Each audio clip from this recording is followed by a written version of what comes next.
Bueno, buenas tardes para todos, bienvenidos a la clase número 3. De pronto podemos inclinar un poquito más la cámara, ¿cierto? Sobre todo porque no tanto para YouTube, pero sí para el Meet no se alcanzan a ver ciertas partes del tablero. Ahí sí estamos bien, ¿cierto? Bienvenidos entonces, muchachos, clase número 3 de introducción a la aerotermodinámica y propulsión espacial. En realidad sería la clase número 2, ¿cierto? Clase número 2. ¿Cómo vamos? Listo. ¿Han podido descargar de pronto la guía de las notas de lo que se ve en esta parte del curso? No sé, preguntas que hayan al respecto. Qué sé yo. Ustedes me dirán, me comentarán si hay alguna duda de pronto y si tienen de pronto alguna pregunta, exceptuando una que yo sé que muchos tienen, de la cual hablaremos ahora en un instante. ¿Hay alguna duda, pregunta de lo que llevamos? Listo, si no hay dudas, entonces, muchachos, comenzamos con nuestra agenda el día de hoy. Nuestra agenda, lo primero que lleva, ¿se alcanza a observar ahí? Sí, Listo, perfecto. Nuestra agenda el día de hoy entonces continúa con un repaso corto, un repaso muy corto, y después de ese repaso, pues entonces lo que veremos va a ser más conceptos, entre ellos los conceptos de cierta parte del curso, además de algunos conceptos básicos que necesitaremos. ¿Listo? Ok, bueno, rápidamente entonces comenzamos con la primera parte, que es el repaso de unos 2-3 minutos. Y el repaso consiste en lo siguiente: ¿qué es una misión espacial? ¿Qué podemos decir de una misión espacial? No sé, los escucho.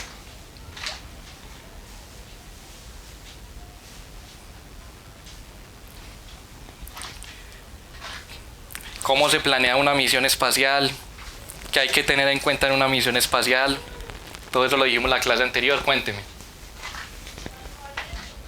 Esa es como una... Sí, contame, Sebastián.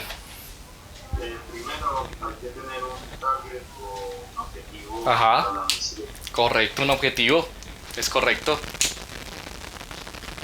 Y pues ya, no sé. Listo. La misión se comienza a planear, es como en comillas hacia atrás. Listo. Entonces tenemos que comenzar con un target, que es un objetivo, y a partir de ese objetivo se van trazando las líneas. ¿Para qué? Para la mecánica orbital, para el lanzamiento, obviamente, de la misión. Y el lanzamiento incluye algo que vemos en el curso, que lo tratamos en el curso, que se denomina propulsión espacial. Para la propulsión, por acá me están diciendo Profe, el movimiento de los cuerpos celestes, correcto, contame. yo tengo una duda ahí con la propulsión. Contame, Luis ¿Cómo Fernando. escogen el tipo de combustible? O sea, hay un combustible especial, por ejemplo, para órbitas bajas y órbitas altas, no sé, no sé. Ok, listo. Muy buena pregunta, las vamos a tratar. Pero la propulsión viene principalmente con una relación de lo siguiente: masa, lo que llaman el impulso o impulso específico, y otra de las cosas, una muy importante, que es el costo, ¿cierto? ¿Cuánto voy a gastar? ¿Qué tan eficiente es el combustible? ¿Y cuánto gasto? Pero ya en billetes, o sea, ya en plata. Listo. Básicamente esos son los parámetros o las variables que se analizan. Sin embargo, no son los únicos. Obviamente usted me dirá, entonces no hay que mirar la velocidad. Sí, claro, hay que mirar la velocidad, hay que mirar la velocidad de salida de los gases, hay que mirar otras cosas, pero esos son parámetros básicos que nos ayudan a nosotros a identificar qué tipo de combustible va a utilizarse con su masa, su impulso específico y su costo. A grandes rasgos, los cohetes que se utilizan en estilo amateur, como les decía, los propulsores amateur, están hechos de combustible sólido. Básicamente, piensa en combustible sólido como el volador que usted lanza, o que se podía lanzar alguna vez en algún tiempo, los voladores que usted lanza están hechos con combustible sólido y su altura no es tan alta. La altura pues obviamente depende de esa propulsión. Ese combustible sólido, si usted nota, es muy chiquitico, bien almacenado en un tanquecito o en una cámara de combustión. Realmente se llamaría una cámara de combustión más bien pequeña. Y en esa cámara de combustión pequeña se aumenta la temperatura para que salgan unos gases y pueda propulsarse en este caso el volador que usted utiliza, el volador que usted lanza. ¿Qué pasa? Que usted puede decir, entonces eso quiere decir, si yo alcanzo con esta altura, entonces, ejemplo, yo alcanzo con un volador de este tamaño, esta altura, entonces pongámosle 2 voladores y alcanzo el doble. No funciona así tan linealmente. ¿Por qué?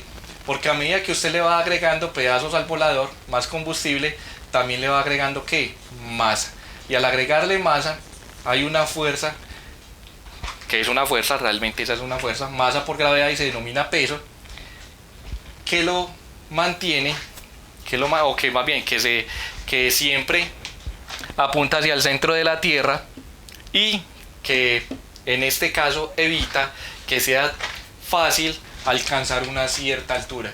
Palabras más, palabras menos, usted no puede tener en cuenta solamente cuánta cantidad de combustible utiliza, sino que también debe tener en cuenta la relación con la masa.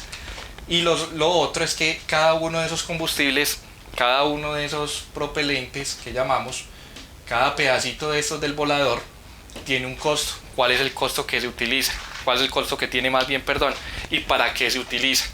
Entonces estos serían básicamente o mucho para lo que llamamos órbitas bajas. Prácticamente no alcanzan la velocidad de escape, al menos a esta escala.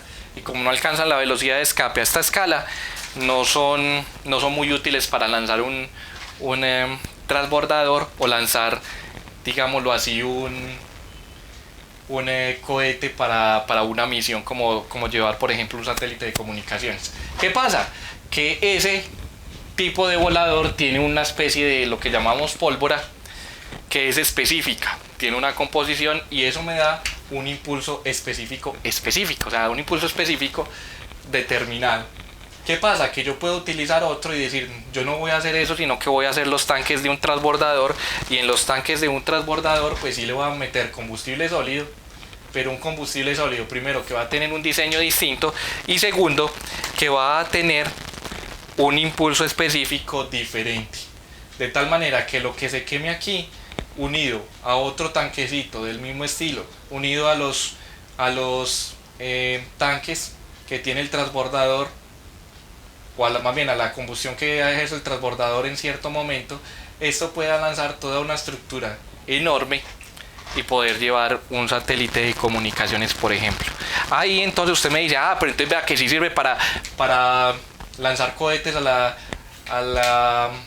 la órbita y llevar satélites. Sí, pero depende, uno, de esto, impulso específico. Segundo, depende también de esto, y depende también de esto. En particular, algo por lo que el transbordador dejó de funcionar es por esto. Demasiado costoso para simplemente llevar unos satélites que evidentemente sí tienen mucho uso y demás, pero que simplemente cuestan demasiado. Además, los riesgos que tiene son muy altos. Programa suspendido. ¿Listo? Programa transbordador suspendido. ¿De qué depende el impulso específico? De las características químicas de cada propelente, y no solamente de las características químicas, sino también del diseño que tenga. Eso lo veremos más a fondo en la parte de propulsión. ¿Listo? ¿Dudas? ¿Preguntas hasta ahí?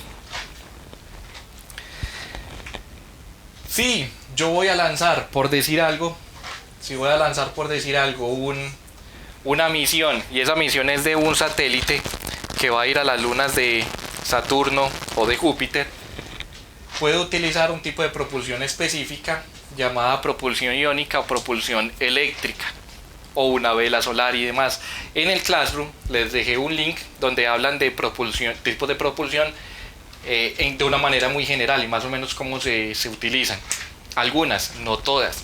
¿Por qué? Porque, por ejemplo, para impulsar un satélite que está en el espacio y que va a ir a las satélite que va a ir a las lunas de Júpiter o de Saturno, usted puede utilizar un propulsor que sea iónico o que sea de bajo impulso específico y ponerlo a funcionar durante mucho rato.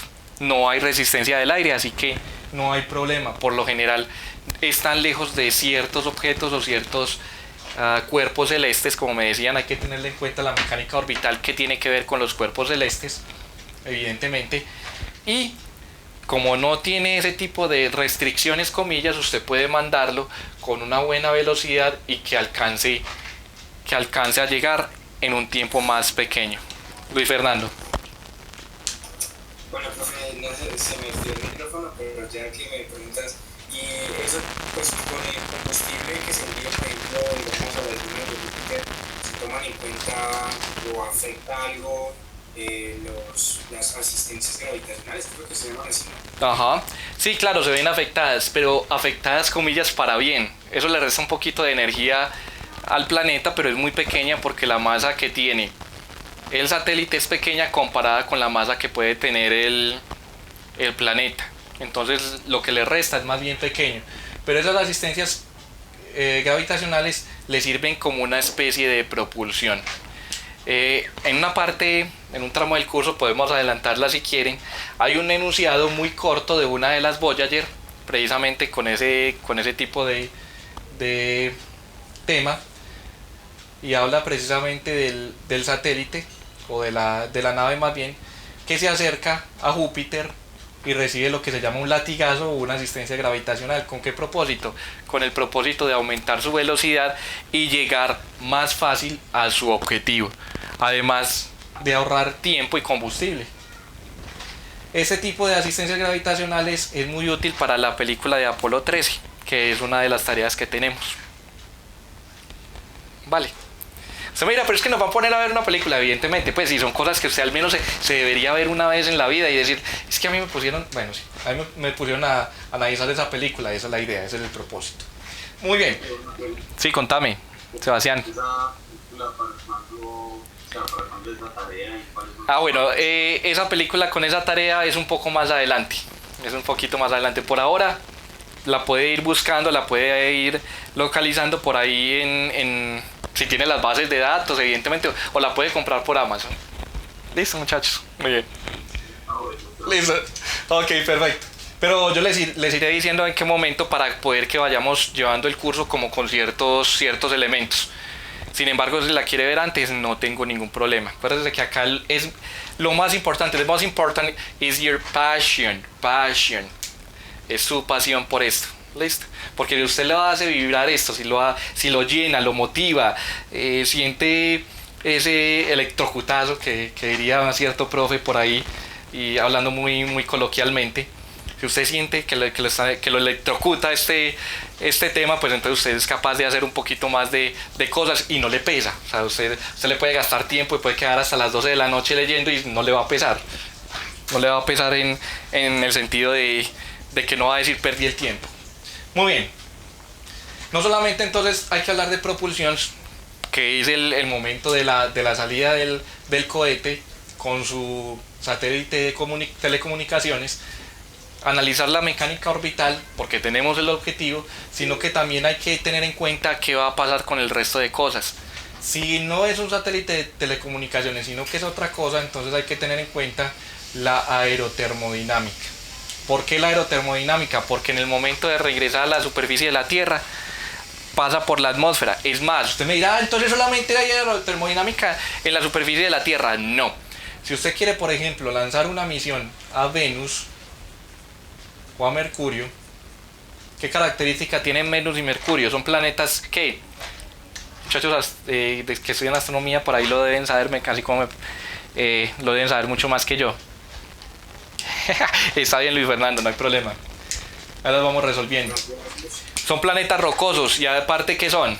¿Qué característica tienen? ¿Tienen una qué? Una atmósfera. Una atmósfera. Una atmósfera. Planetas con otros. Venus y Mercurio. Cercanos al Sol. Rocosos, efectivamente. Entonces usted puede decir, ah, no, listo, perfecto. Mandemos una nave a Mercurio. El problema de mandar la nave a Mercurio es que cuando ingrese, primero está cerquita del Sol, entonces lo más seguro es que la temperatura es bastante alta. Cuando ingrese a la atmósfera, ¿qué voy a hacer con ella? Ah, listo, entonces cuando ingrese a la atmósfera usted va a saber que debe analizar aerotermodinámicamente ese movimiento. Y los materiales no se toman en cuenta. Claro, evidentemente. Para enviarla, por ejemplo, a las lunas de Júpiter debe ser un material, y para Mercurio otro, o ya escogen un material en general. Listo, para mandarlo a las lunas de Júpiter el asunto sería, depende del tipo de luna. Si usted lo va a mandar a una luna como Europa, por ejemplo, que tiene, si no me equivoco, agua sólida, hielo, ¿cierto? En ese punto usted debe analizar, bueno, ¿yo qué quiero hacer? Si tiene atmósfera, pues entonces usted dice, si tiene atmósfera, entonces debo pensar en algo. Una de las cosas importantes, interesantes, es la siguiente. Si yo voy a mandar una nave a que explore un asteroide, el asteroide no tiene atmósfera. Si no tiene atmósfera, entonces yo no puedo construir un vehículo alado. Es decir, no puedo construir un dron. Tampoco me sirve ni un dron, ni un helicóptero, ni nada parecido. Eso me serviría en una luna o en un lugar donde sí hubiera atmósfera. Otra de las cosas es que si yo voy a construir, si voy a analizar el agua subterránea de una de las lunas de cierto planeta, que ustedes ya la conocen porque por encima es hielo, pero por debajo sabemos que es agua o que es material líquido, entonces yo no voy a mandar un dron, sino que voy a mandar es un vehículo que sea de navegación subacuática, comillas. Es decir, voy a mandar un vehículo que sea como un submarino, Pero es que no me sirve eso, yo lo voy a mandar a un asteroide, entonces si voy a mandarlo para un asteroide, entonces voy a mandarlo con características para que viaje, para que se mueva, se desplace en un territorio rocoso. Dependiendo de cada una de esas circunstancias, voy a analizar el tipo de materiales. ¿Por qué? Porque no es lo mismo un material para un sitio rocoso como un asteroide que no tiene atmósfera y su temperatura en el ambiente puede ser pequeña, a un lugar que también es rocoso como Venus, que está cerca del Sol, pero su temperatura es inmensamente, comillas, inmensamente grande comparada con la del asteroide. Pero es que la va a mandar al agua subterránea que hay debajo del hielo. Entonces, si va a mandar un submarino, tenga en cuenta que no puede mandar un termómetro de mercurio, eso está claro, porque se le puede congelar allá. No puede mandar ciertas cosas porque definitivamente con esa temperatura usted lo que haría es que el sistema no le funcionara, que su navecita no le sirviera para lo que usted necesita. Desde ese punto de vista, tener en cuenta los materiales es importante, es correcto. Porque sabiendo esas condiciones usted puede saber los materiales. Otro de las clases que hablaremos sobre materiales aeroespaciales, materiales más exactamente, no solamente del transbordador, sino de este tipo de misiones. Si el vehículo es alado, entonces usted tiene que tener en cuenta la aerodinámica. Porque no solamente puede ser un vehículo alado, sino que puede ser así estilo de helicóptero o dron, que tienen hélices y pueden sostenerse sobre una superficie siempre y cuando haya una atmósfera. Aquí entonces, si usted quiere saber sobre la aerodinámica, pues obviamente debe plantear en la mecánica o dinámica de fluidos las bases, que es lo que estamos haciendo en este momento. Ese es, digámoslo así, el repaso del día de hoy, para pasar a la segunda parte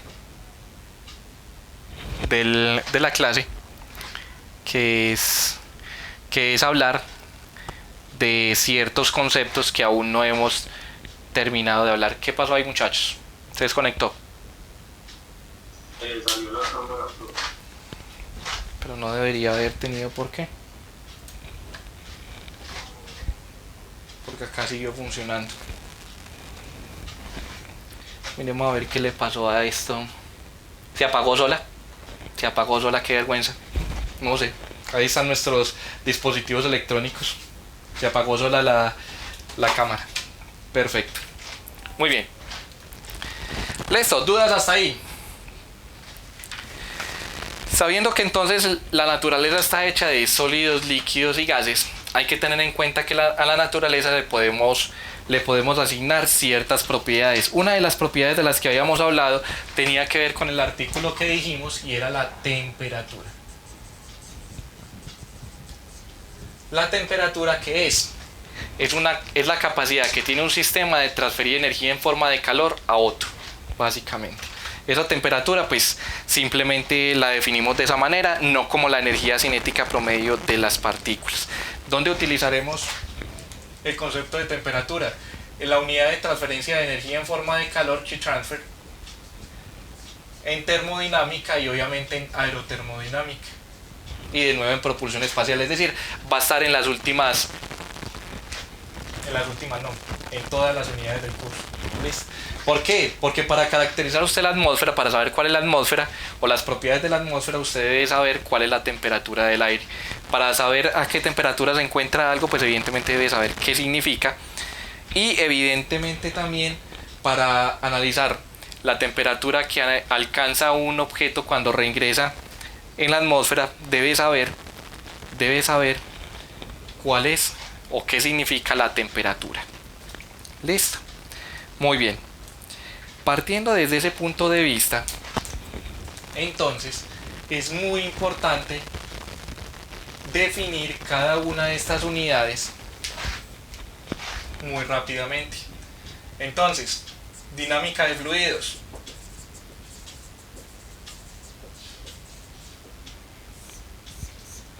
Es el estudio de varias cosas.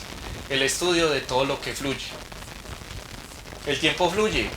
El tiempo no fluye. ¿Por qué? Porque al tiempo usted no le puede dar propiedades como de un fluido. Pregunta, muchachos.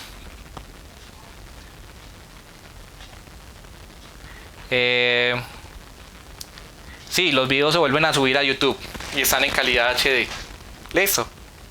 Recuerden que acá se reduce de calidad HD a RCA, si no me equivoco, RCA, y después ya este queda en el Meet, el de RCA, y el otro queda en YouTube en el canal. Vale, para que quede mucho más claro, no me preocupen muchachos por eso. Está bien, no hay problema.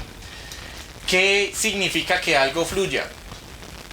Una cosa fluye cuando se comporta, hablando de lo que conocemos, como un gas, un líquido o un plasma. ¿Qué le puedo asignar a un fluido? Le puedo asignar varias variables: viscosidad, temperatura, presión, densidad, bla bla bla bla bla. El tiempo no fluye porque usted al tiempo no le asigna este tipo de variables. Además, el tiempo fluye ¿hacia dónde? Hacia adelante. Sí, claro. De hecho, no es hacia adelante porque algunas culturas dicen, incluso aquí en Colombia, los guambianos, por ejemplo, que el tiempo fluye es hacia atrás. Hacia atrás. Perfecto. Siguiente unidad. La siguiente unidad nos dice lo siguiente: la aerodinámica. ¿Qué es la aerodinámica?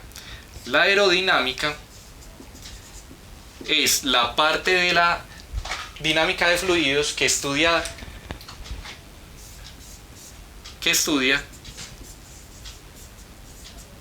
la interacción de los objetos o de los cuerpos con el aire.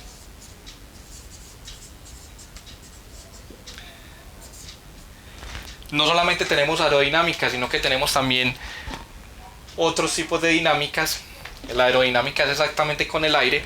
Si usted habla en general de fluidodinámica, hablaría de toda la dinámica de fluidos, gasodinámica, la dinámica de los gases en particular, y fluidodinámica es fluidodinámica o dinámica de fluidos es la parte más general. Termodinámica. La termodinámica es la parte que estudia los cambios en un sistema basado en dos cosas: en temperatura y energía en forma de calor. Transferencia de energía en forma de calor estudia algo parecido. La transferencia de energía en forma de calor o Q transfer estudia cómo se transfiere la energía basado en 3 modos o en 3 formas: conducción, convección y radiación. Eso se conoce como transferencia de energía en forma de calor. La termodinámica le dice a usted hacia dónde va un sistema físico que se analizan a la luz de la temperatura y transferencia de energía en forma de calor. La transferencia de calor le dice a usted cuánto se demora en cambiar de estado ese sistema. La aerotermodinámica. La aerotermodinámica es la unión entre lo aero y lo termodinámico, es decir, estudia los efectos térmicos sobre un sistema debido a la interacción con el aire, principalmente en el reingreso de vehículos como los que hemos hablado. También se puede estudiar la aerotermodinámica en otras líneas, eso es importante decirlo. Y por último, la propulsión espacial, que lo que me dice es, el término propulsión es cómo pueden impulsarse los cuerpos para salir de la superficie de la Tierra o para alcanzar algún objetivo en particular. Y ese objetivo, llámese objetivo el target que se necesita o se tiene analizado. Cuando usted ve que eso es lo que debe saber, que lo vimos en la clase anterior, y sabe cada una de las unidades, entonces usted necesita comenzar en la mecánica de fluidos definiendo qué es un fluido. La pregunta aquí, para llegar al concepto, es ¿qué es un fluido?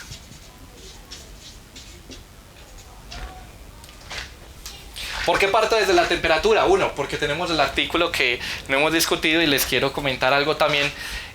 Hay algunos estudiantes que me volvieron a contactar porque apenas los matricularon hace poco. No habían hecho la tarea, pues entonces les extendí el tiempo. Y quisiera que ellos también terminaran de leer el artículo para que pudiéramos hacer la discusión. Entonces la discusión nuevamente se extiende. Quienes no hayan hecho la tarea tienen todavía más tiempo de hacerlo, si no me equivoco es hasta el día de hoy en la noche, para que tengan ahí un punto adicional en las notas de clase. Listo, es correcto. Perfecto. Entonces, partiendo de la temperatura, que tiene que ver con todo lo que hay en el curso, yo tengo que empezar a definir cada una de las partes, y definiendo cada una de las partes inicio con la primera. ¿Qué es un fluido? La primera pregunta, ¿qué es un fluido? Entonces me dicen, la hidrodinámica es el flujo de líquidos, particularmente un líquido específico, que como el agua, la aerodinámica, el flujo del aire. La dinámica de gases, pues el flujo de los gases. La gasodinámica. Pero no me dice qué es un fluido. ¿Qué es un fluido, muchachos? Pues todo lo que fluye. ¿Y qué quiere decir que fluya? ¿Qué quiere decir que fluya? Que algo fluya, ¿qué significa? Cuando usted dice que algo fluye, ¿es qué?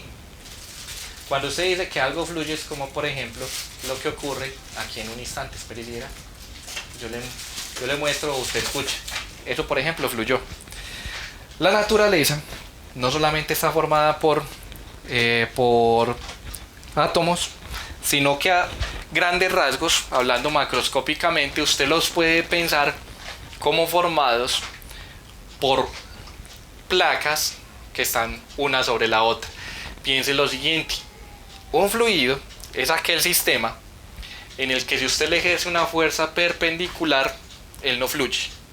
Pero si usted le ejerce una fuerza tangencial, él sí fluye.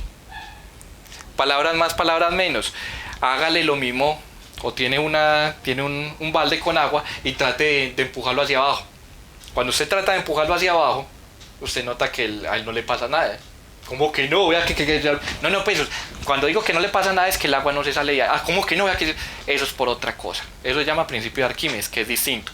Pero si usted le ejerce la fuerza perpendicular, el agua no comienza a fluir como decimos que fluye. ¿Cómo decimos que fluye? Cuando usted es capaz de ejercerle a la superficie del agua una pequeña fuerza transversal o tangencial y nota que todas las placas que hay una sobre la otra comienzan a moverse. palabras más, palabras menos. Usted debe iniciar el análisis de los fluidos partiendo del análisis más básico, de pronto considerándolo como un ¿qué? Como un sólido. Este sistema es un sistema más bien sólido, en el que usted nota que si yo le ejerzo una fuerza en una dirección, él no cambia su estructura. Al hablar de su estructura, de su forma, note que las mismas barritas permanecen tal cual.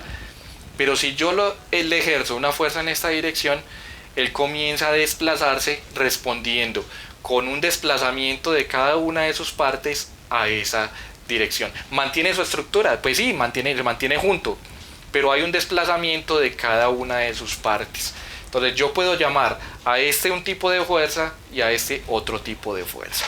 Cuando hablamos de un fluido, visto macroscópicamente, debo hacer alusión a un esfuerzo o fuerza.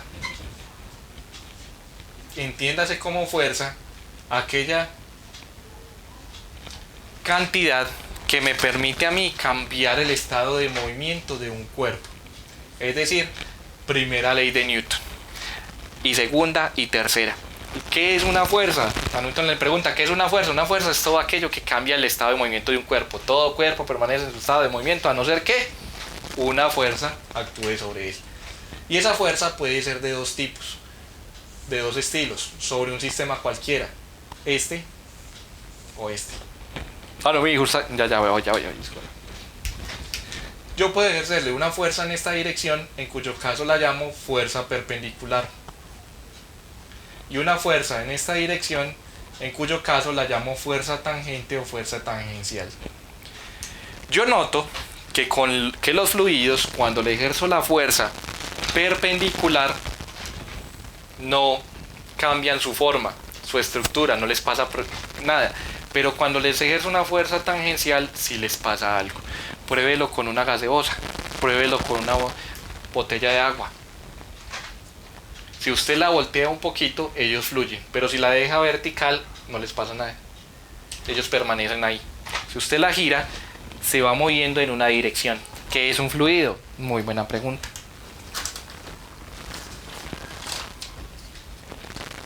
Un fluido es un sistema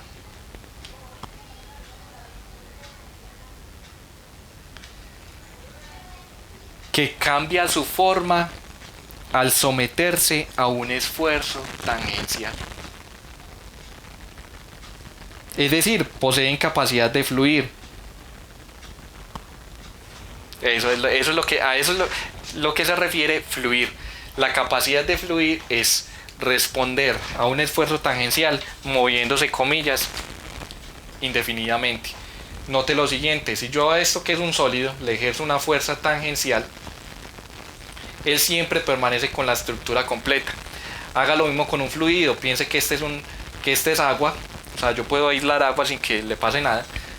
Suponga que es un pedazo de agua que yo saco de una botella, lo dejo así.